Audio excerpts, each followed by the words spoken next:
Hello everyone, Anita here and welcome to another video. Today we are starting in my garden again because I'm, cutting some flowers in the background. Yes, because we are going to be making some handmade watercolor paint today.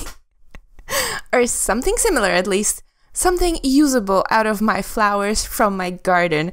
I'm so excited with this idea because I have been actually really frustrated, completely on the opposite spectrum of the feelings and emotions, because I really want to get my hands on more handmade watercolor paint, but I can't because there doesn't seem to be any. They're all either sold out or they're too expensive and I can't order them because, well, taxes are basically evil and, you know, all things like that. So when I was kind of pondering on the topic, I've realized that why can't I just try something out of the flowers I have in my backyard? I mean, I have plenty of them. I'm already harvesting them and drying them, and the petals are drying so beautifully vivid, so there has to be something in there, right, that I could potentially use.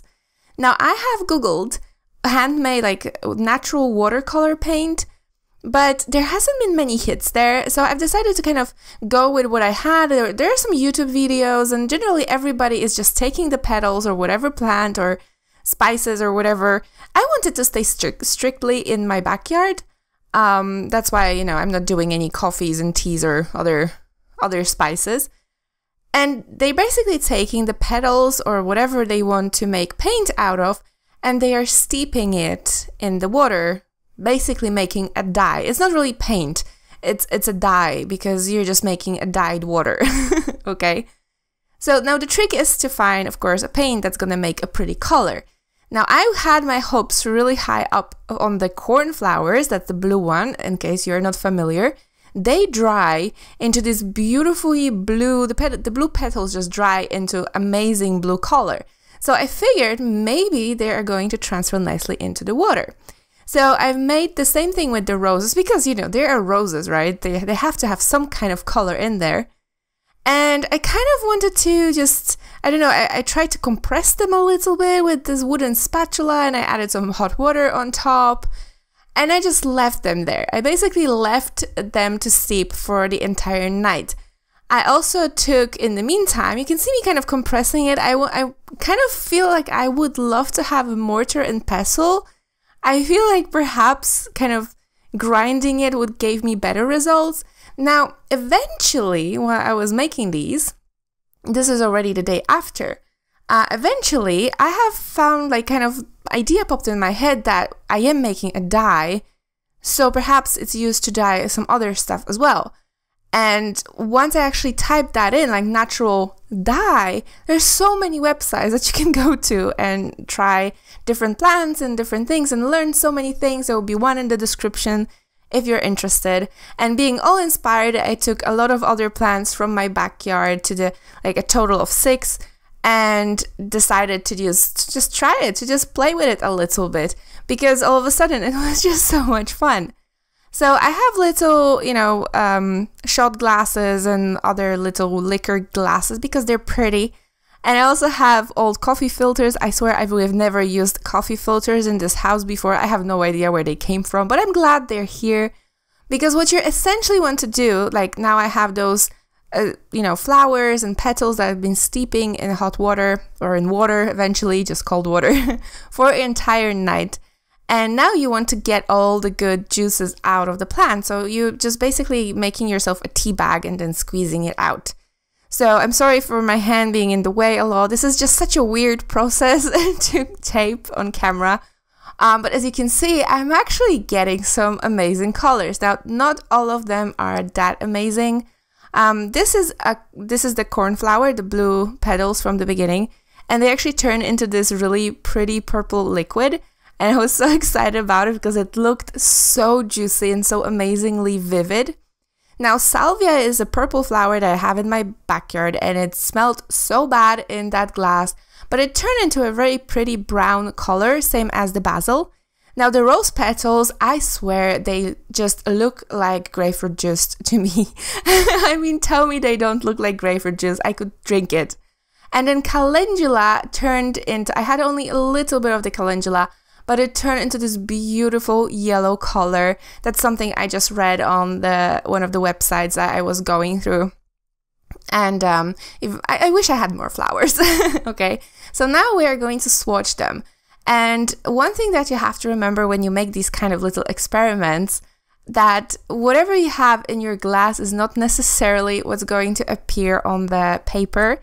And so was the case here as well, because a lot of these colors actually, I don't know, the chamomile leaves, it's something that I've read on the website that I'm linking in the description. It's not sponsored or anything, but just something that I was reading through.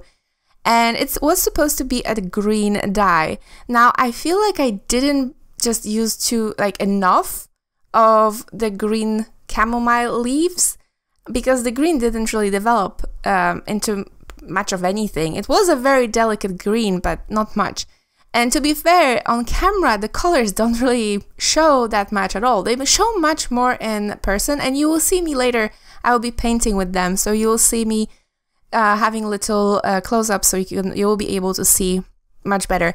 Now, I tried not to heat them with a heat gun at first, but eventually I lost patience. So while the swatches are not heated up at all, I've actually heated up the painting, and that didn't affect the dyes in any way, so I was really happy. I mean, I knew how they would look like on the swatches already, so that was good. Also, what kind of surprised me is that the salvia color and the basil color, despite looking pretty similar in the glasses, they're actually quite different browns. They have a different shade to them. I feel like the basil is a bit cooler brown, and the salvia is a bit more warmer brown. It was really interesting because to me they just looked like black slurry in the glass. So yeah, that's I've learned a lot. Seriously, this is probably like the most coolest experiment I've done in a while, and I can't wait to just do some more. I'm not gonna lie to you guys, there are probably gonna be more sketchbook diaries with this in the future. Are you dry yet? Oh my god, please dry.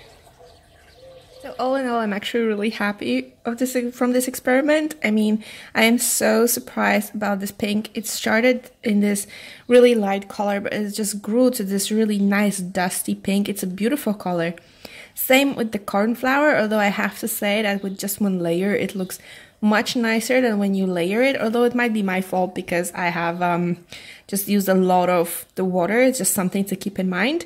The same with the basil, it just layers beautifully even if it's a brown. Now the calendula is very, very light here, but I think it's just because I used not enough petals. I had like just 3 little flowers, and it was a spur of a moment kind of idea, so I think it would really look much nicer if I used more flowers. So for the painting, I've decided to, now bear in mind, this is a sketchbook, okay? So this is Sketchbook Diaries. For the painting, I've decided to go with this idea that's been kind of bouncing in my head for a while. I've been doing a lot of those garden fairies, like flower fairies. And this one is just sitting, reading a book and sitting next to a watering can. Now, one thing, because I'm not sure if I want to do a bigger painting out of this idea, one thing, if I decide to do this, you know, the bird is gonna have to be a bit bigger because it's way too small in the scale. But all in all, I'm actually really happy with how this little sketch turned out. It's something really fast, you know, we're just trying out the colors. So I really like that kind of dusty blue from the cauliflower blue. So I've decided to use that, and that cooler brown from the basil brown, because I really like those colors. I wish that calendula was a little bit brighter, because that would be just so beautiful together with the blue and the brown. It's a shame, but we will try it next time. I will be saving some more petals. I'm drying them constantly and harvesting my little, you know, plants. So just look forward to it in the future. I'm definitely going to play a little bit more with this. But so for now, we are basically working only with the brown and the blue. The blue was pretty much the most interesting color out of all of them, because one, it's blue. Blue is my favorite color. but also because the way this blue layers, it's so weird. It's the first layer, it's very nice and flat and beautiful.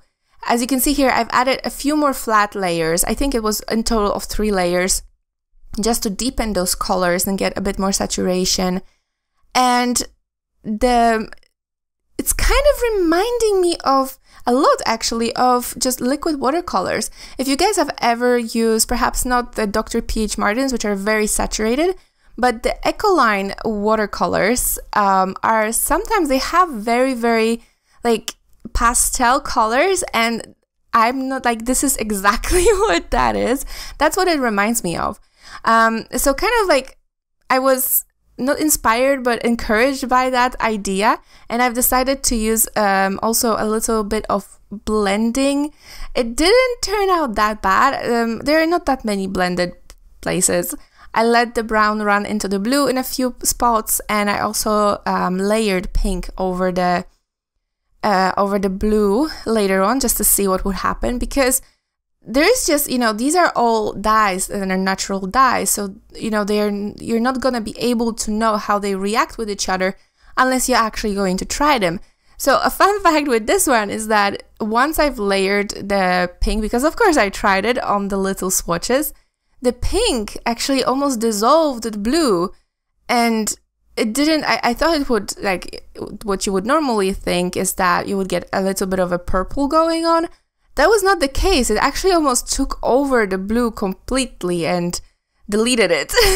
You were left with just very vibrant pink, which was very interesting. I'm so fascinated by this, because this is just something completely different. This is honestly just, this is what you can see me doing it here. I'm using that rose petal pink and covering the back flowers just to see what happens. And I don't know, it's just such a different way of painting. These are paints that I've made myself out of the flowers from my garden. Anybody can do it. If you're like, I was thinking about it, you know, in what situation you could possibly use it. Because you can't really sell this, right? You can't sell a painting made with these kind of paints. But then I thought about it, you know, so what? Okay, so what? Even if you, let's say, you can't sell the original, this day and age, you can just scan it and make a print out of it. That's amazing, right? So even if you don't have, you know, fancy watercolors or something like that, you can just pretty much paint with anything. I mean, it's pretty popular these days to paint with coffee, for example, and of course you should definitely look through the website I left you in the description. There are so many different things you can make dyes out of. Of course, the more popular ones, you know, I mean, pretty much anything you can dye eggs will be your dye. I remember I used turmeric for a yellow. In this case, I really wanted to stay in the garden. But it's just such an interesting idea that even if you don't have fancy paint, you can make your own and just use it. I mean, look at it. This looks really to me like a proper watercolor painting. I would never be able to tell that this was made with a, you know, pretty much a dye made out of flowers. You know, it's gonna stay in my sketchbook, so nothing is gonna happen to it. I'm of course going to be observing how it's just turning with age. But it's just, there are so many possibilities popping in my head right now, and I just want to check which plants can be turned into what colors, and then next year when I will be actually planting new plants in my backyard, I will be choosing plants based on, you know, what kind of dye I can make out of them as well. Because it's for me, it's just so amazing. So I hope it kind of like, this video is almost coming to an end. This is the picture we are ending up with. It's just a little sketch. But I really, really like the colors. I've been kind of complaining lately that I don't really paint with pastel colors anymore. Now there you have it. We have pastel colors. They were kind of made, you know, I had to use pastel colors in this case. But they came out so beautifully, so I'm really happy. And I hope you've enjoyed this video as well. Please let me know in the comments below if you've ever tried making your own dyes, or you're actually maybe you're painting with natural paints, who knows? And yeah, thank you so very much for watching, and I will see you in the next video. Bye!